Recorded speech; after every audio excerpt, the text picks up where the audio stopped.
Okay, I've been wet sanding this for a couple minutes now.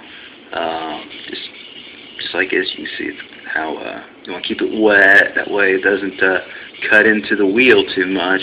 But I'm using the real fine sandpaper anyways because I don't want to scratch it all to hell. Well, anyways, now that I've wet sanded it, and wipe it off, and you can already see 100% improvement.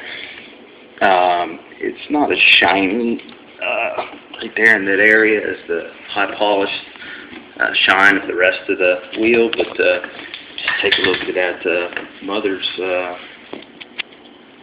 aluminum polish. Get over it.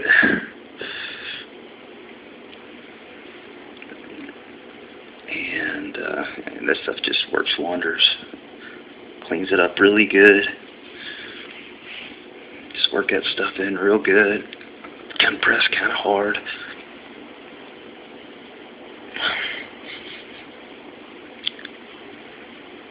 When you do that, it really does clean the wheel up. As you can see, that spider web is all but gone. And of course, I'm nowhere near done. Plan on, I don't know, I might even get a finer sandpaper and go over it. Hey, what's up, Dwayne?